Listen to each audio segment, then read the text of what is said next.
Siempre que sale una peli histórica surge el mismo debate de siempre, que divide más a la población que el dilema de si la tortilla de patata es con o sin cebolla. Y ¿es la peli precisa históricamente? ¿Debería serlo? ¿Por qué? ¿Una peli histórica tiene que entretener o enseñar? ¿Tiene una película el poder de hacer cambiar nuestro punto de vista? Sobre todo ahora, con tanta información y tantas opiniones diferentes circulando por todas partes. Hay quien defiende, por ejemplo, que Braveheart tuvo un papel importante en el apoyo ciudadano al independentismo escocés, mientras que hay gente que lo rechaza argumentando que el partido principal de esta ideología pues no empezó a hacerse fuerte en la política de ese país hasta 10 años después de estrenarse esa peli. En fin, soy consciente, he empezado muy fuerte y, para ser sinceros, lo que respondamos a estas preguntas, esta batería de preguntas que he soltado, no serán más que opiniones. No podemos contestar con más que nuestra voluntad de que sea de una u otra forma y esgrimiremos los argumentos que nos parezcan. Pero en este caso, pues no existe una posesión de la verdad. En mi opinión, es totalmente normal que los directores pues se tomen las licencias que consideren para elaborar sus historias. Y teniendo esto claro, es lógico que en cantidad de ocasiones el rigor histórico pues tenga que quedar en un segundo o incluso en un tercer plano. Porque sí, antes de que aporrees el teclado dejándome un comentario diciéndome esto mismo, lo sé, es cine, no un documental, está claro clarinete. No obstante, diré que hay infinidad de películas que, si bien están ambientadas en un hecho o episodio histórico concreto o van sobre la vida de algún personaje relevante, pues carecen de fidelidad histórica, pero a la vez narran historias interesantes o épicas con las que de alguna forma acabas conectando y disfrutando como un enano, que al final creo que es uno de los principales objetivos del cine. Sin embargo, con Napoleón eso a mí no me ha pasado en ningún momento. Creo que la película hace aguas por todos los lados, no solo desde un punto de vista del rigor histórico, que es casi inexistente, sino que creo que esta película, sobre uno de los personajes más importantes y también controvertidos de la historia contemporánea, pues se merecía algo mucho mejor que lo que ha llegado a las salas de cine de todo el mundo. Pero bueno, que me estoy yendo por las ramas, incluso me estoy poniendo un poquito filosófico de más, y yo creo que estáis aquí muchos, no para verme divagar, sino por el salseo histórico, así que vamos directamente a ello, que la verdad es que hay mucha tela que cortar con esta peli.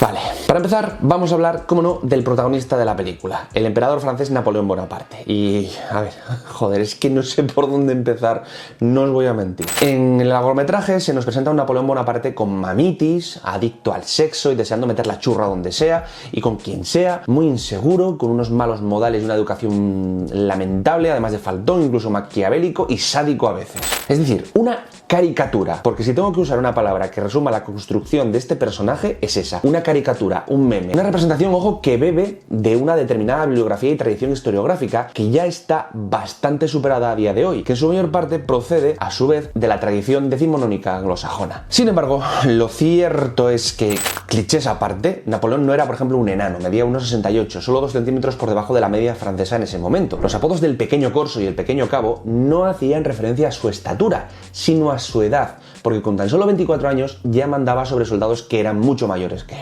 Además, el emperador francés hizo grandes reformas en el Estado, como por ejemplo la implantación de su famoso Código Civil, y ayudó sin duda a expandir el pensamiento liberal de la revolución por todos los países de Europa, algo por lo que los monarcas absolutistas de Prusia, Austria o Rusia, junto a los británicos que les apoyaron, claro, una vez vencido y exiliado definitivamente a Santa Elena, se reunieron en el famoso Congreso de Viena para tomar medidas destinadas a frenar el contagio de las ideas revolucionarias por todo el continente. Eso sí, tampoco os creáis que yo pienso que era un santo. Sirva de ejemplo que 8 años después de que la Asamblea Nacional Francesa aboliera la esclavitud, el general la volvió a legalizar, además de ser, por ejemplo, también triste protagonista del famoso y conocido expolio de numerosas obras de arte y piezas históricas que se llevó de muchísimos países donde estuvo presente y conquistó. Pero bueno, ahora vamos a la peli.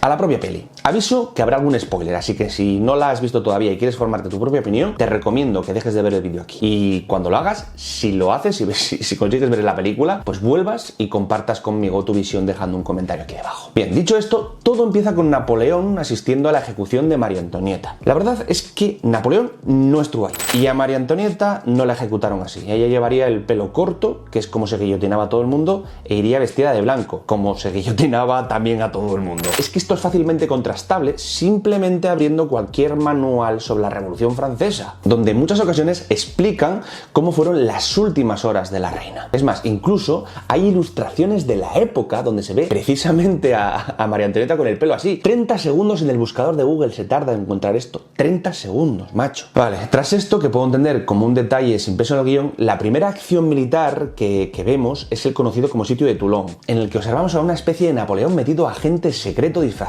espiando una especie de castillo controlado por los ingleses, en Francia. Por los ingleses en Francia. Pues bien, la verdad es que este señor no se infiltró en ningún lado. El sitio de Toulon no se pareció en absolutamente nada a lo que se nos muestra. Además, quien controlaba la ciudad no eran los británicos, sino los llamados realistas franceses, que eran rebeldes que solo reconocían la autoridad como líder del aún infante Luis XVII, hijo del guillotinado Luis XVI. Pero bueno, que da igual, que quedaba guay meter un sketch de espías en la peli y pa'lante. ¿Qué más da? Tras su victoria, liderando a las fuerzas revolucionarias en Toulon, pues la Convención Nacional Francesa ascendió a Napoleón Bonaparte a general. Pero os aseguro que no fue en esa ceremonia tan, vamos a decir, rara que se nos presenta en la peli. Después se nos muestra una peculiar, por decirlo así, relación entre Napoleón y su madre. Lo cierto es que ella, Leticia Ramolino, no estuvo en la ceremonia de coronación de su hijo en 1804 y tampoco le conseguía amantes furtivas. De hecho, mucho más interesante hubiera sido, ya que metes a la madre, hablar de la relación que ésta tenía con Josefina, que era malísima, era chunguísima, hasta el punto de que no fue a la boda, prohibió a todos sus demás hijos que fueran y ni siquiera felicitó a Napoleón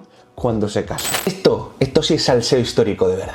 En cuanto a las batallas, especialmente las de Austerlitz y Waterloo, si bien son muy entretenidas y son muy intensas, algo que hay que reconocerle a Scott porque es un experto en ello, son también un aspecto que carece de una mínima precisión en la película. Por ejemplo, tenemos a Napoleón en Egipto enfrentándose a los mamelucos. Estos se nos representan como una fuerza a pie, cuando la mayoría de su ejército, de los mamelucos, eran jinetes, eran expertos jinetes. Además, el enfrentamiento entre ambos termina cuando Napoleón, es de las cosas más surrealistas de la película, ordena disparar un balazo de cañón a la pirámide de Keops, que debido al impacto pues suelta un pedrolo de escandaloso tamaño que cae encima del líder mameluco reventándolo. Una escena un poco gore. El caso es que la batalla ni siquiera fue cerca de las pirámides, sino a varios kilómetros de distancia. De hecho, existen de nuevo ilustraciones de aquella época donde se ven estas maravillas del mundo antiguo, muy pero que muy a lo lejos. Pero es que además un cañón de aquella época no era especialmente preciso. Tenía un alcance de unos 800 metros más o menos. Así que acertar en la punta superior de una pirámide de 146 metros de altura sería, vamos a dejarlo incomplicado, por no decir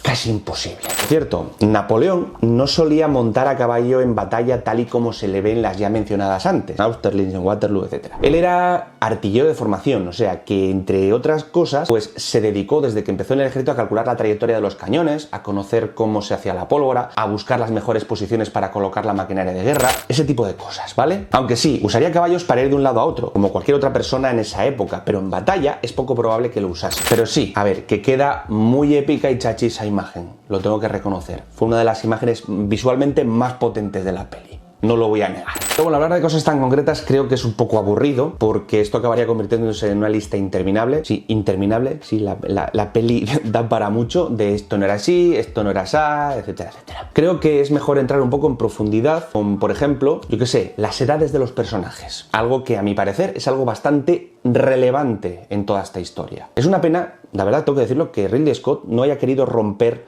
tópicos y tabúes en este tema. No sé si lo sabíais, pero Josefina era 6 años mayor que Napoleón. Y es que si hoy en día, y eso que hemos avanzado muchísimo en este aspecto, sigue viéndose a veces raro que una mujer sea mayor a un hombre en una relación, imaginaros en aquella época.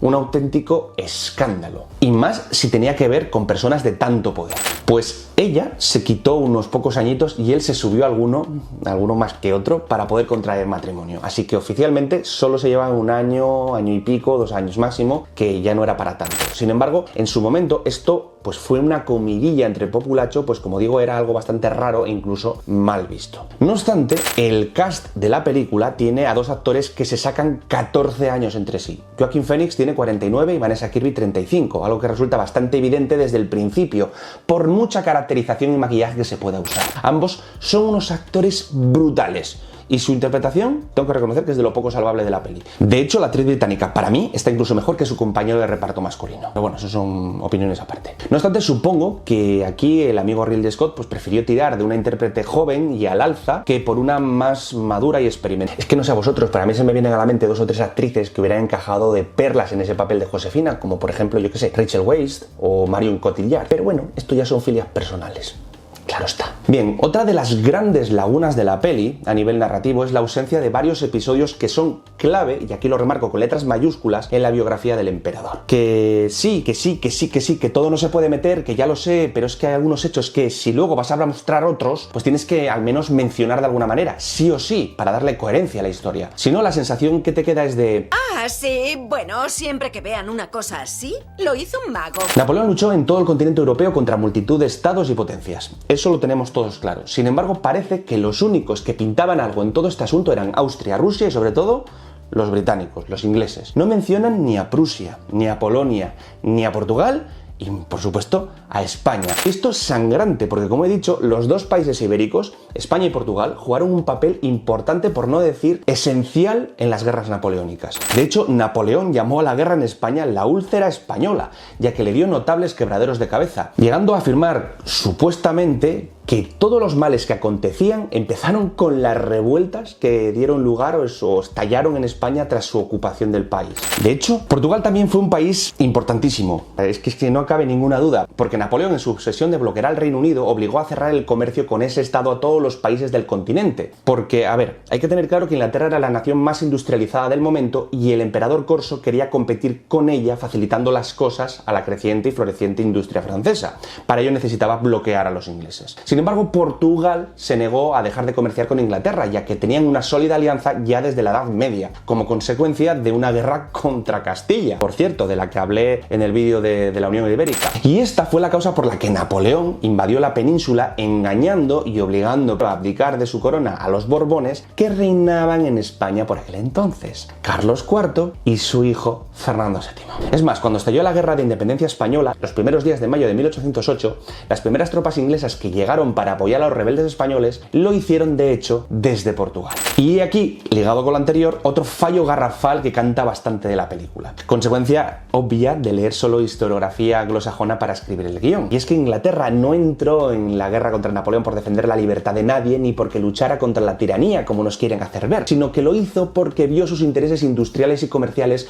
muy amenazados por los éxitos y las políticas del Corso, y enfrentarlo directamente se convirtió en una cuestión clara de supervivencia económica para los británicos, ni más ni menos. En esta misma línea tengo que destacar que uno de los eventos más traumáticos y a la vez trascendentales de la vida como militar de Napoleón, pues supuso un duro golpe moral para él, fue su primera derrota en tierra firme, pues cabe destacar que en el mar ya había mordido el polvo en 1805 en Trafalgar. Y este hecho, que como estáis viendo es muy importante también, no está reflejado en el largometraje. Ese acontecimiento tuvo lugar cerca del pueblito jienense de Bailén en julio de ese ya mencionado 1808, y nada, no aparece ni siquiera una triste mención en un texto, nada que tenga que ver con la guerra que se desarrolló en España, nada, la cual curiosamente tuvo un peso muy específico en el desarrollo de los acontecimientos en el norte de Europa y sobre todo en su campaña en Rusia a partir de 1812, que curiosamente sí está en el metraje. Pero bueno, ¿para qué vamos a hacernos sangre a estas alturas, verdad? Como podría alargarme muchísimo más y no quiero aburriros, pues voy a concluir dándoos un par de opiniones. Una como espectador de una película y otra como historiador que conoce un poquito la trayectoria y biografía de Napoleón. Como película esperaba más, la verdad. Me parece que la trama no está bien hilada, la narración no es sólida, incluso divaga en ocasiones. Los saltos temporales que hay,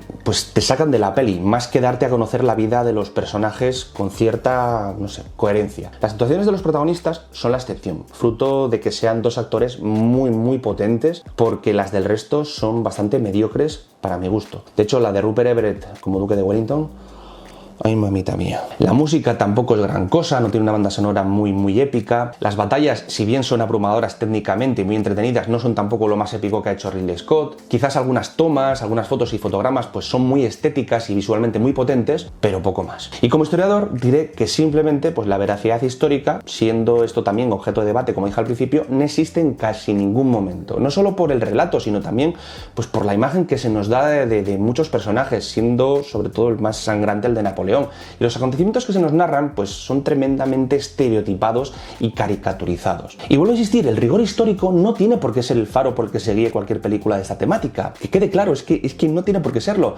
Las licencias artísticas son casi siempre necesarias para hacer una historia que tenga sentido y mantenga al espectador interesado y en tensión durante todo el largometraje. Pero coño, es que con uno de los personajes más estudiados y sobre el que quizás haya más información y obras escritas por expertos de toda la historia, creo que se podría haber hecho algo infinitamente mejor narrativamente hablando, sin pasarse la historia salvajemente por la piedra, inventándote prácticamente todo lo que cuentas sobre su vida. Todo.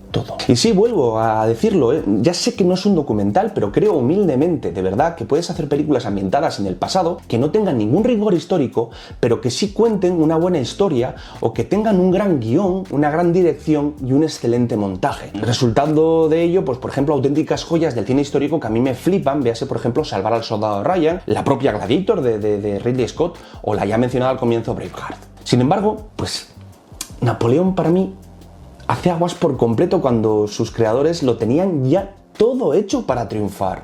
Porque, ¿qué queréis que os diga? La vida de Napoleón es de esas que en ocasiones podríamos afirmar que la realidad supera la ficción. Y es por eso por lo que quizás me he llevado uno de los mayores chascos cinematográficos de mi vida. Os lo confieso. Eso sí, guardo una pequeña esperanza de que el corte original de la película, de más de 4 horas que se estrenará en plataformas de streaming, al menos mejore la película en lo que a ritmo y coherencia narrativa se refiere. A ver, es que se nota mucho que el montaje para las salas de cine reducido a poco más de 2 horas y media ha mutilado partes relevantes del guión y ha contribuido pues bastante a esa sensación de atropellamiento y de incoherencia que me ha hecho tener una sensación de que es una película bastante floja. Con todo, vuelvo a repetir, esta es mi opinión, es mía e intransferible y como tal es como los culos, todos tenemos uno. ¿Y tú?